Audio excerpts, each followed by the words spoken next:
वेद वेदांग रणंग आते हैं। आप लोग जानते हैं 18 पुराण हैं, 108 उपनिषद हैं। इनमें 90% बातें बनावटी हैं। मैनपुरी में पीडब्ल्यूडी इंजीनियर का वेद पुराणों को लेकर विवादित बयान। कहा, वेदों और पुराणों में 90% बातें गुलाम बनाने के लिए लिखी गई। मैनपुरी के लोक निर्माण विभाग निर्माण खंड 3 के अधिशासी अभियंता धनुषधारी एक बार फिर विवादों में हैं। स्वतंत्रता दिवस पर कर्मियों को संबोधित करते हुए उन्होंने वेद पुराणों को लेकर विवादित टिप्पणी की। उनका यह बयान उन्होंने 15 अगस्त पर अपने कार्यालय में झंडारोहण के दौरान अपने कर्मचारियों को संबोधित करते हुए कहा था, जो मोबाइल में रिकॉर्ड होकर सोशल मीडिया पर वायरल हो गया। वीडियो में वे कह रहे हैं कि वेद पुराणों में लिखी 90% बातें बनावटी हैं। उन्होंने यह भी लिखा कि ये बातें लोगों को गुलाम बनाने के लिए लिखी गई हैं। इस बयान के विरोध में भाजपा कार्यकर्ताओं ने बेवर थाने में शिकायत दर्ज कराई है। उन्होंने अधिशासी अभियंता का विवादित बयान पेन ड्राइव में सेव करके पुलिस को सौंपा है। पुलिस ने इसे जांच के लिए साइबर सेल भेज दिया है। यह मामला पहला नहीं है जब धनुषधारी विवादों में आए हैं। इससे पहले उनके कार्यालय में एक बाबू को पीटने का मामला सामने आया था। इस घटना में ठेकेदार के खिलाफ केस दर्ज हुआ था। विभाग के कर्मियों ने धरना देकर कार्रवाई की मांग की थी। कर्मचारियों ने धनुषधारी पर ठेकेदार का सहयोग करने का आरोप लगाते हुए उनके स्थानांतरण की मांग भी की थी। ब्राह्मण का मतलब हम एक जात से नहीं है। ये ब्राह्मण एक ग्रंथ है, ठीक है। ब्राह्मण और ब्राह्मेतर, तो ब्राह्मण ग्रंथ में वेद पुराण उपनिषद उपवेद वेदांग रणंग आते हैं। आप लोग जानते हैं 18 पुराण हैं, 108 उपनिषद हैं।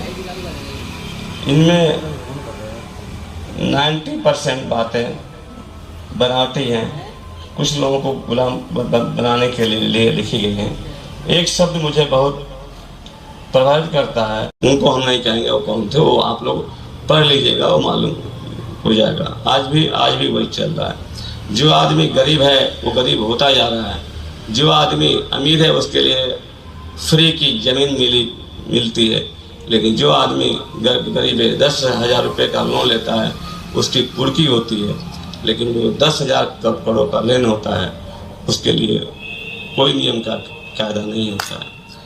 तो हम लोगों को यही है कि इसको इतिहास को जब तक हम नहीं समझेंगे, नहीं सोचेंगे, नहीं पढ़ेंगे कि हमारे साथ क्या हुआ है, हमारे पुरखों के साथ क्या हुआ है, तब तक हम दुश्मन और मित्र की पहचान नहीं कर पाएंगे। इसलिए इतिहास पढ़ना जरूरी है। हमारा देश सभी से, जो यहाँ के आदिवासी हैं, मूल निवासी हैं, वन निवासी हैं, वो संघर्ष करते करते थक गए। उनका नाम इतिहास में दर्ज नहीं है। सबसे पहले हम उदय चमार का नाम लेते हैं, जो सबसे पहले स्वतंत्रता संग्राम सेनानी था।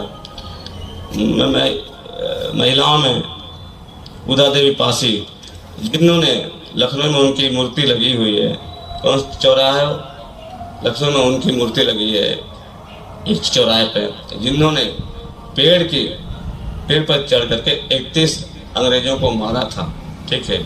आप जलियांवाला बाग को याद करिए, देवरिया कांड को याद करिए, आपको लगेगा उसमें लोग कहते हैं कि छोटी जातियों का कोई योगदान नहीं है। छोटी जातियों का मैं समझता हूँ कि सबसे बड़ा योगदान है। अगर इतिहास सही से लिखा गया होता, इतिहास में पार्शलिटी नहीं होती, इम्पार्शियल होता, तो उनका नाम सबसे आगे होता। आज भी वही है कि अगर छोटी जात का कोई भी आदमी कोई भी विकास कर दे, अच्छे से अच्छे विकास कर दे, लेकिन उसका नाम नहीं आता है। लेकिन और लोगों के नाम गलत काम भी करते हैं तो उनका नाम हाईलाइट होता है। 15 अगस्त की क्या दिन प्राप्त करने के लिए हमारे लेडीज हैं, अवंतिका बाई हैं, झांसी की रानी है। झांसी की रानी का नाम इतिहास में मिलता है।